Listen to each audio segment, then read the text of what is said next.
All right, it's UFC 313 fight day. We finally made it.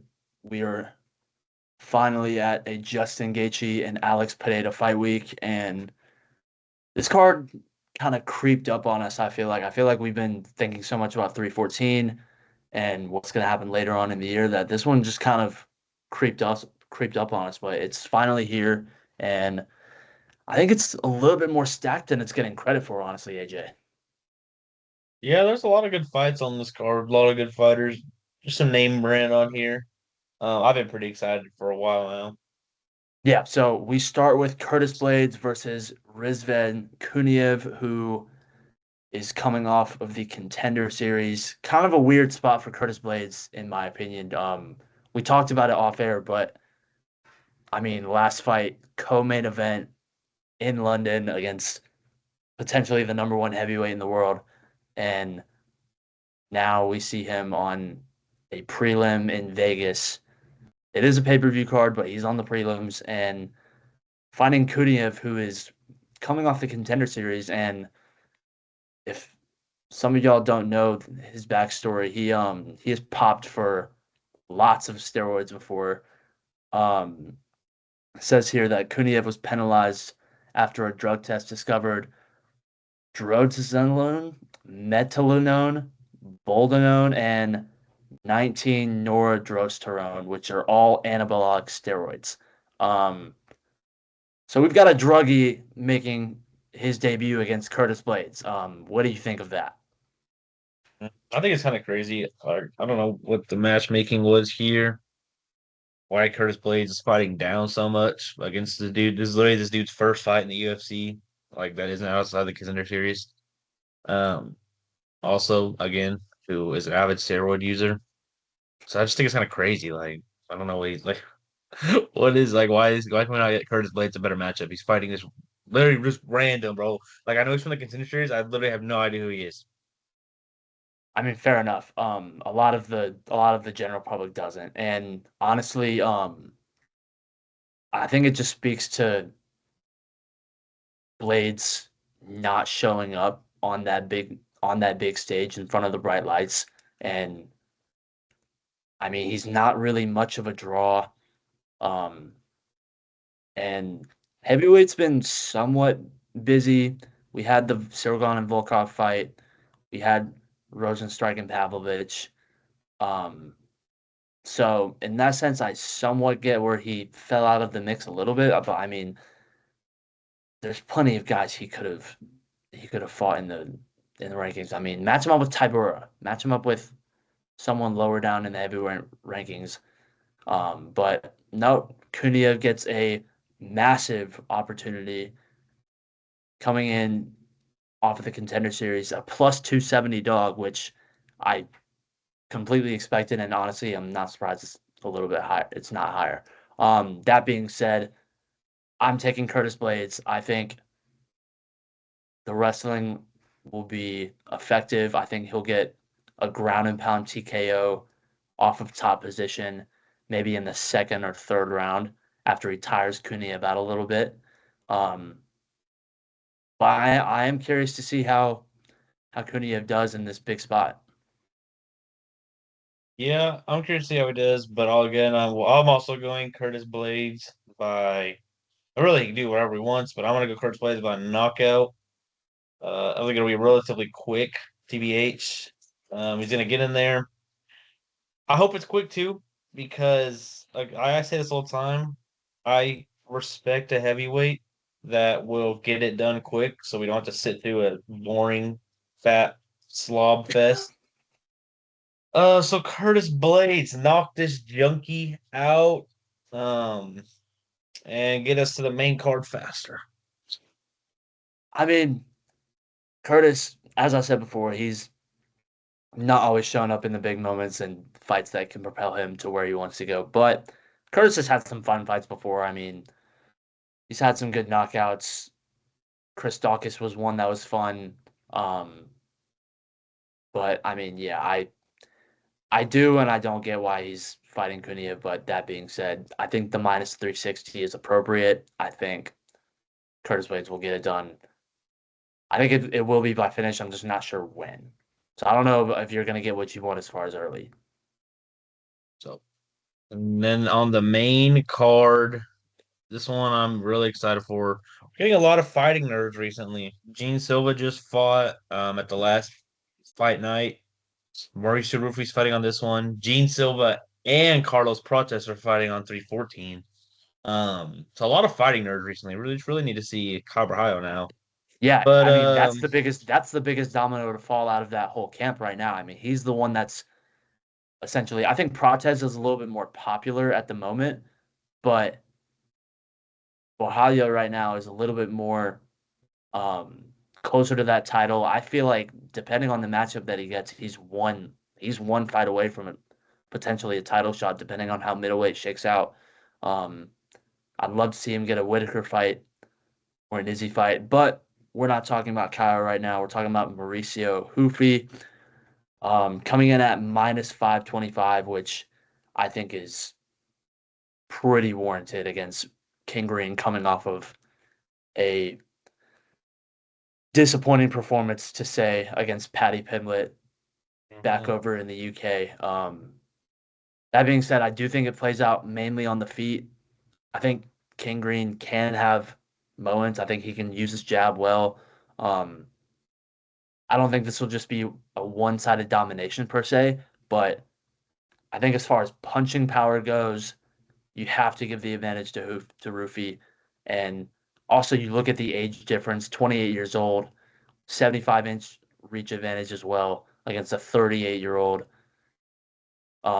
King Green. So it's the classic prospect versus veteran fight. And in this scenario, if I had some glasses right now, I'd throw them on because I'm all in on the fighting nerds. I'm all in on Mauricio Rufy, and I think he's gonna get a second round knockout on the feet. I think he's gonna land some stiff right hands, some stiff combinations, and I think he's gonna get Bobby out relatively quick. Again, I agree. I'm also going Rufy by knockout. I don't know when. Um, but Rufy, I mean, he's just so fun to watch. Same with all the other fighting nerds. But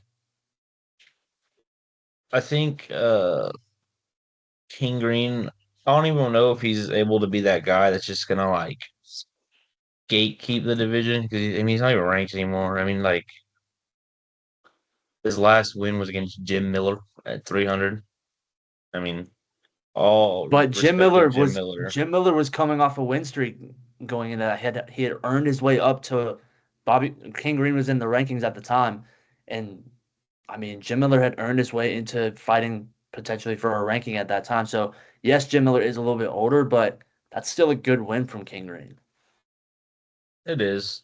I'm not saying it's not. But then to lose so badly to Patty Pimblett like that, um, I just think he's way past his prime. This is literally the second coming of Conor McGregor right here, Mauricio Rufy. He's just gonna get it done. The fighting nerds have so much plot armor; it's not even funny. So I think again they just win this one. They're just gonna win. They're just gonna keep winning. They've got some sick merch on the Full Violence website. I don't know if you've seen those or not, I but they've have. got I've some. been looking at. I, I I about to might I say might have to order me a shirt. I'm not gonna lie.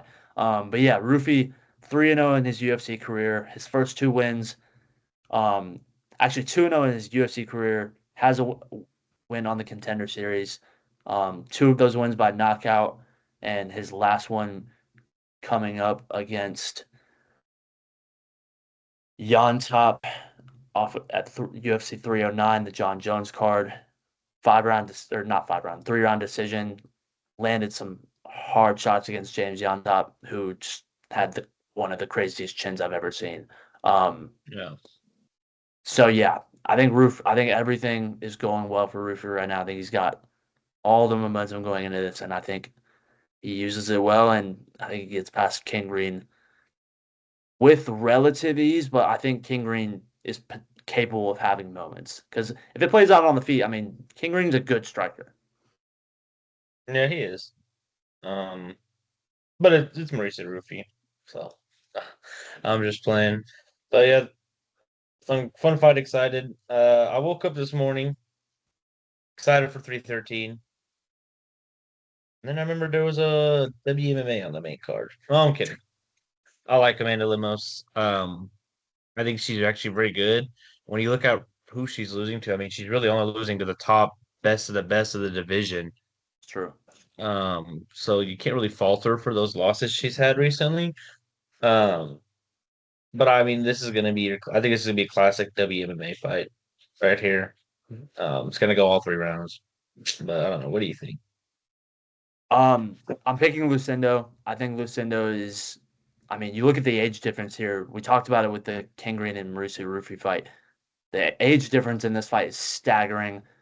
Lucindo just barely getting her career started. I mean, she's 23 years old and she's already at 17-5. She's already has that many fights on her record at 23 years old. So she has experience. It is a step up in competition for sure. I mean, you look at who Lemos has fought and who Lucindo has fought. It's not even close. So you gotta give Lemos some credit um and a chance just off of experience alone.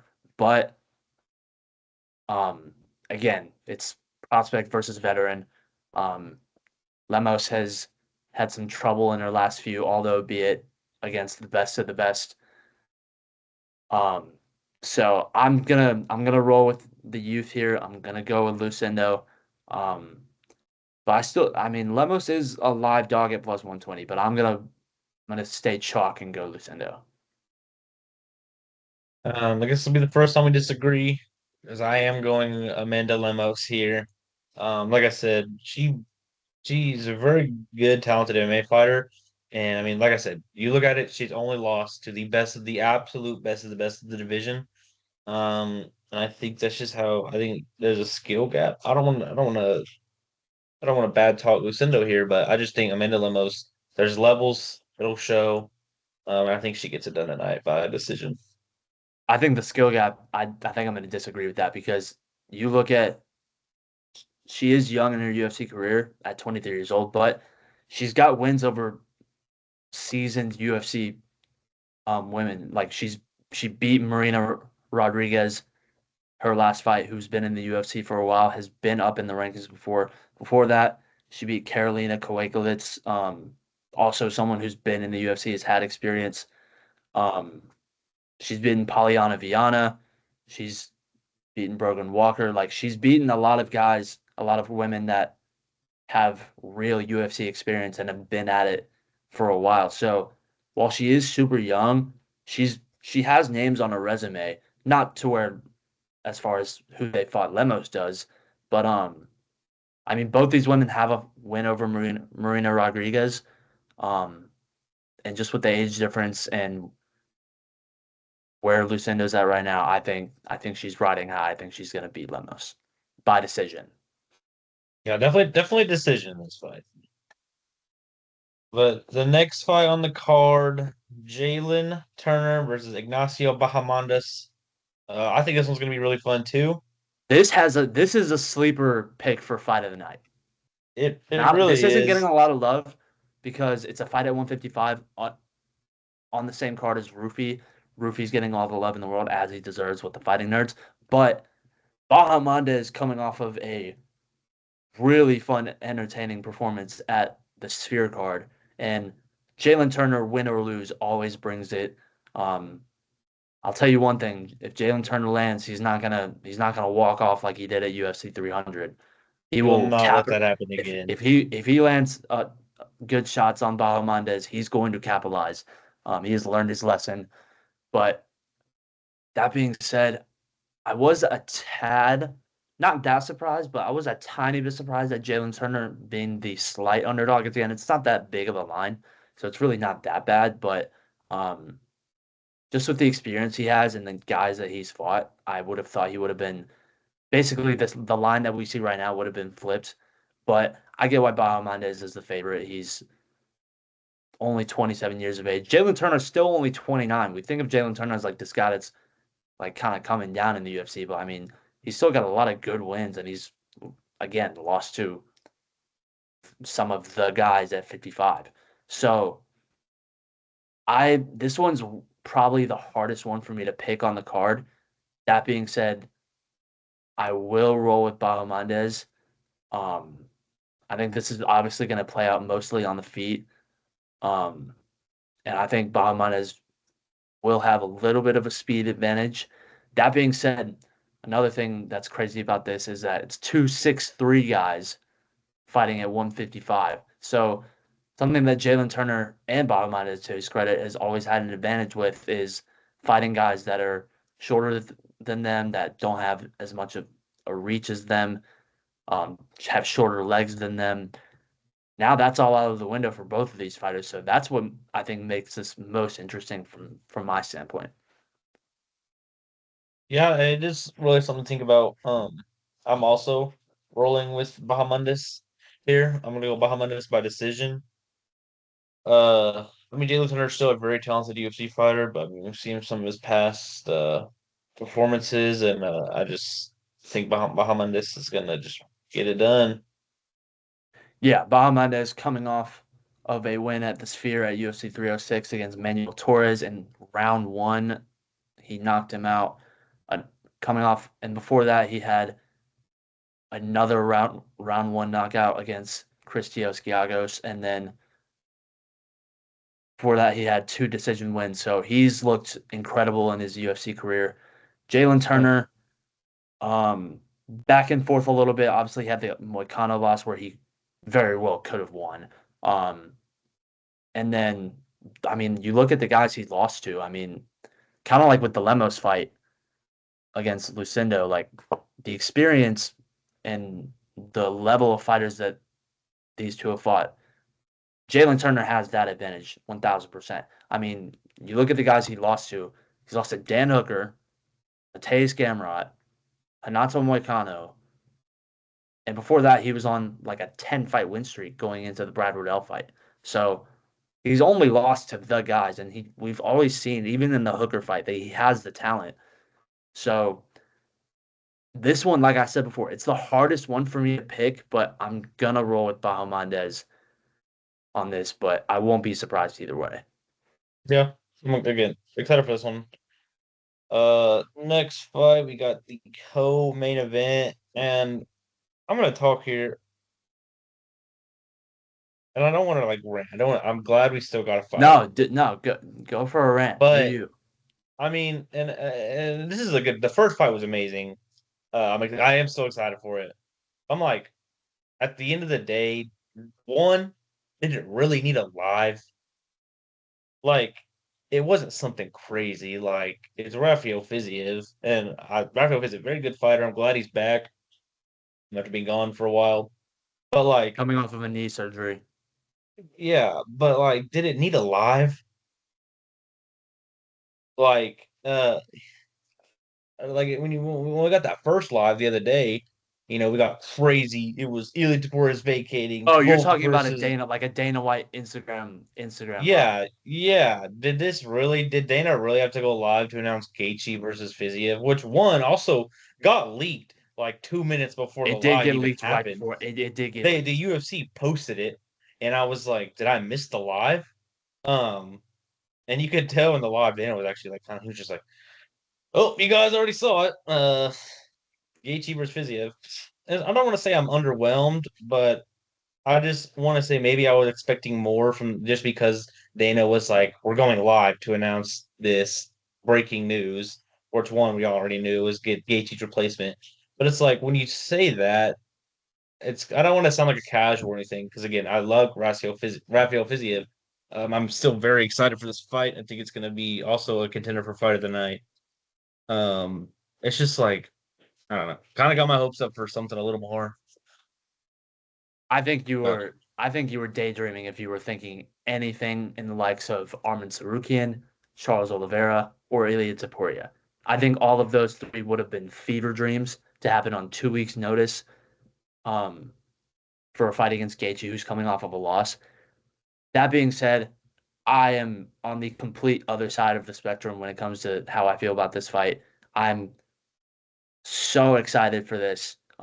Obviously, I wanted the Hooker fight because it's a fresh matchup and it was gonna look like a war, obviously. But as far as the style of fight that we should expect, this fight should be just as entertaining as the Dan Hooker fight. Faziev, I think, is a little bit of the cleaner striker, actually, a little bit crisper, more technical striker than Gaethje. That being said, I do think Gaethje hits harder. We kind of saw in that first fight that there were moments where Faziev looked like he had the speed advantage. Bless you. Thank you. Oh my goodness.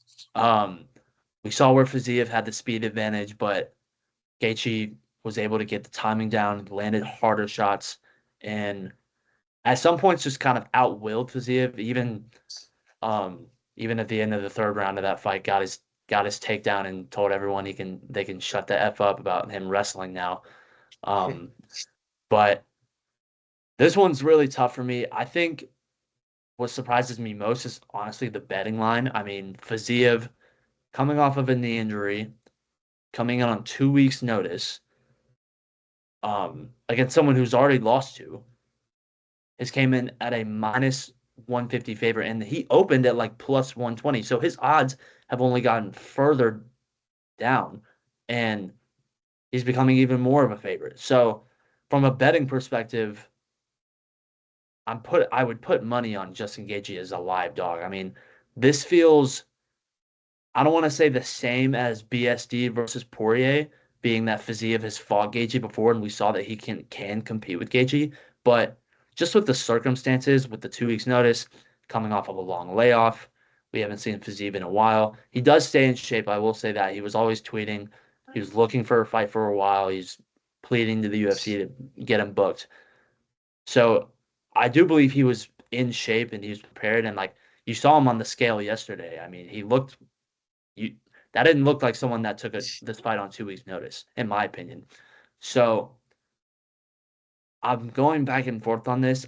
I think I'm gonna lead Faziev just off of my gut and off of my brain and what I think about their styles. And I mean Gaethje, who knows how Gaethje will look coming off of that knockout from Max Holloway. And I just think that Faziev will have the slight speed advantage. I think he is the crisper, more technical striker. I mean, you see him posting videos out in Tiger Muay Thai all the time. He stays in the gym. So this one's really tough for me. I've gone really back and forth on it. My gut says Fiziev though. I'd say by decision again. Really pretty interesting. And in no way that that implying that I'm not excited for this fight because I am. I think it's going to be really good. I think it's going to be a war off. I think it's going to go. Which this fight is 3 rounds now, Three right? rounds. And actually what's Yeah. interesting is that it was reported that apparently before Hooker even pulled out, this fight was gonna get moved to 3 rounds, Really. rather than five, because I think it was Hooker that talked about how their contracts got restructured, and that they signed for three, like literally like maybe a few days before Hooker actually pulled out. So don't know what's going on behind the scenes there. Maybe it was something on Hooker's end, being that he did eventually pull out. Um, but I think with it being a 3 round fight, I would honestly rather it be that with Fiziev stepping in on 2 weeks. I know he looks in shape and it looked like he made weight with relative ease, but just since he's coming in on 2 weeks notice, I'd give him the courtesy. You only give him 3 rounds. Don't put someone into a 5 round fight coming in on 2 weeks notice. I think all the fans will get traded to a better fight that way, and we're not going to see either of these two hold anything back or anything like that. So I'm pumped for it. And like I said before, it's not a fresh matchup because we've seen it before, but as far as like how exciting it could be compared to the Hooker fight, I think this is just as exciting of a fight. Yeah. Like I said, I'm super excited. I'm always excited when Gaethje fights. Um, as where I stand, uh, I'm gonna lean Gaethje here. Again, I don't know how he's looked. I don't know how he's gonna look after getting his chin cracked so bad in that Holloway fight. Really once your chin's cracked, it's open and it's out there. So I don't know, but I'm gonna go Gaethje just because we've seen Gaethje over time. he's kind of his fighting style and the way he does things is kind of evolved from just like he's kind of Brawling, just his brawling to where he's just gonna go out there and we're gonna get a war and he's gonna throwing maul. caution to the wind. Uh, yeah, that into now where it's just like he got a lot more technical now and a lot more accurate. Um, so um, that's just something to point out from Gaethje. He's not the old Gaethje where he's gonna go in there, he's gonna throw things, he's gonna land, he's gonna knock you out. I feel like he's more of a decision fighter now. He's kind of like what Izzy did. How Izzy, when he first came in, Izzy was coming out and knock people out, doing all this, and then now Izzy just technically he's a technical fighter now. He just I'm not gonna ever call Justin Gaethje a decision fighter, being that his I'm last not fight saying his last fight was a 5 rounder and it was a somewhat of a war, even though it no, was no. somewhat more He one still sided. puts on good fights, even And if they then are the fight decisions. before that, he head kicked Dustin Poirier. Literally 2 fights ago, he head kicked Dustin Poirier into the demon realm. Um, so No, I'm I'm not. not. I'm not saying that Gaethje can't get a. Obviously, Gaethje can get a finish. Trust me. If anyone in the lightweight division can get a finish, it's Gaethje. I'm saying he's a lot more technical now than he used But to be. do you think, are you saying that you think in this fight, especially coming off the knockout, that you think he's going to be a little bit more measured, a little bit more patient? I do think so. I think he's not going to want to get hit as much. And I think if Raphael watched good film, then he can recreate what Holloway did. Um, but I'm gonna go Gaethje by decision here, Yeah. All right. and Let's that do it. is the co-main. And now the main event. So excited!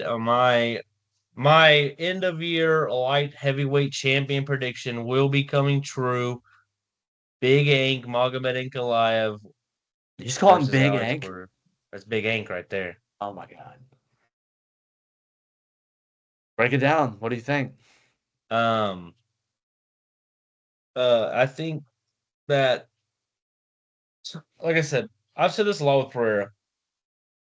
I love Pereira. One of the most fun fighters to watch in the UFC, if not the most fun. I mean, but But like you look at the guys that he's fought. Khalil Roundtree, his last fight. And I love Khalil. We're gonna go watch Khalil Roundtree fight. He's not Magomed Ankalaev. Yuri Prohaska. Absolutely love Yuri Prohaska. He's not Magomed Ankalaev. Jamal Hill is not Magomed Ankalaev. Jamal Magomed Hill's had Ankalaev the belt is before, though. Magomed should have had the belt. Jan even said that after the fight in the octagon. Um, so uh Magomed is he's people overlook it. I mean, I and again in this fight, he said he's gonna strike without Alfredo, which I think is true for a little bit, but he's not gonna stay on the feet the whole time. He's lying. And if you really believe that he's not gonna shoot a takedown and wrestle in this fight, then I don't know what to say because that is easily his biggest advantage. But also, I will say their striking is pretty much on par. Magomed Ankalaev is a good striker. He can compete on the feet with Alex Pereira, and you'll see that tonight. Um, I think the orthodox style is going to be also trouble for Alex Pereira. Those leg Magomed's kicks a aren't going to be southpaw. there as much. Magomed's a southpaw. Well, then He, this is he wrong right here. switches. It says it's orthodox, but Magomed fights at southpaw too. And that'd be yeah. I think, but excited for Big Ank's title run to start. Pereira, when he loses, will be moving up to heavyweight apparently to fight the winner of Jones Aspinall, is what I After read. he loses.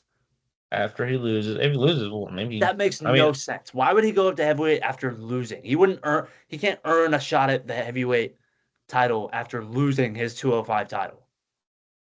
I'm just saying he lost his 185 title, fought one fight, got a title fight. Yeah, so he could do that at heavyweight. But I'm just saying it Alex Pereira.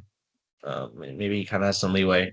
But all I'm saying is Magomed Ankalaev is winning this fight via knockout. Like, do you think he's getting a TKO off of top position? Do you think he's knocking him out on the feet? What do I you don't think it'll think be is a gonna happen? cold knock. I don't think it'll be a cold knockout. Maybe some ground and pound. I mean, we've seen Alex Pereira get hurt. I'm not talking about the Izzy fight because that was at 185 and that was a brutal weight cut for him. But he was hurt in that Khalil fight. I mean, again, Khalil Roundtree, Darius, literally. Um, and like I said, Magomed is just on a different level than all of those guys. He is, besides Alex Pereira, the best light heavyweight in the division. Uh, Is he not the best if you're picking him to win? well, I'm saying like them two are like the best, like Oh, the top two, the top two guys. Everyone else is like so yeah, Magomed Ankalaev by knockout. Stamp it in the books. It's happening tonight. It's happening. I don't know what else I could say. Magomed He should have been Ankalaev. champ a long time ago. He said Magomed Ankalaev can can keep his own, can hold his own on the feet with Alex Pereira. I don't know if you watched back that Jan Blachowicz fight that we talked about a little bit, but if you're getting your legs kicked in like that against Jan Blachowicz, look out against Pereira. You want none of those problems with Pereira's leg kicks, who probably has the best leg kicks in the UFC. Not only that, um, everyone talks about. We talked about this whenever we talked about the card getting announced. Ankalaev opened as the favorite. That's something that's important here. Everyone thinks of him as, because of his last name, because of where he's from Dagestan, that he's this pressuring, high volume wrestler. He's not that. He's not that at all. He has multiple fights in the UFC where he doesn't even shoot a takedown. And then he also has no career submission wins in his UFC tenure. So if it does ultimately play out on the feet, like he said it would, going off of his words, He's lying. I don't see a world where anyone in that division can compete with Alex Pereira on the feet. Pereira's timing is too This world. good. It's this world that we live in right now. And his name is Big Ink. No. It Pereira's is. timing Pereira's timing is too good. His countering is too good. His leg kicks are going to immobilize Ankalaev, and I think there's a multitude of ways, multitude of strikes that Alex Pereira could land and to finish this fight. Um, I'm gonna guess second round knockout. That's my prediction. I think Pereira's gonna land some mean leg kicks, some mean body shots. I think his takedown defense, if Ankalaev even shoots, which is a It will. maybe, I'm telling you right now, Magomed Ankalaev will shoot a takedown this fight. you better hope so. I would bet on Because it. If the line was because 0.5, 0.5 takedown shot from Magomed Ankalaev, I'm betting on that. I think he's gonna test the waters on the feet. I think he's gonna do something similar to what he did against Blachowicz. Because if you remember in that Blachowicz fight, the first 3 rounds he didn't shoot. Or it may have been at the end of the third round after his legs were chopped. I'm not sure. But point being, he took a while to really for it really to settle in with him that he needs to wrestle to have a chance of winning. And I think he wants to test the waters with Pereira on the feet, and I don't think it's gonna go well. I think he's liable to get knocked out real early. Like I said, I'm predicting second round. I think Pineda is going to land a few clean shots with his hands, maybe another signature left hook. Um, but yeah, I just think based off of Ankalaev's approach and a lot of his last fight, a lot of his previous fights, um, I think he's telling the truth when it comes to him wanting to strike. And so, with that being said, I have to lean Pineda. Have I to. will say, But Pereira looked pretty scary yesterday or the day before at the press conference. he was staring. There was that one reporter. I was to say when that guy asked if he was gonna make him go back to the tire shop, and I was just saying if Pereira ever stared at me like that, I'm uh, sprinting out of the building and I'm getting a flight out of there. I'd be terrified. I don't want to be anywhere Unless near my that. name was Magomed Ankalaev, then I would be fine. Honestly, what I'm not gonna say it's what I'm most excited for, but just the Pineda stare down before all of his fights, it's Yeah, becoming iconic. Like the that's like aura, the something that aura, people, the aura off that they have in the octagon. yeah, Pineda's gonna win that. No, I don't think so. All right, well, that's UFC 313. That happens tonight at 10. The main card's at 10 Eastern Time, 9 Central. So we will be tuning into that and we will be reacting to it after the card is over. So tune in for the reaction video after Pineda knocks Ankalaev out. After the Big Ink era starts now. Starts now. Today. Tune in next video. We'll see who's right.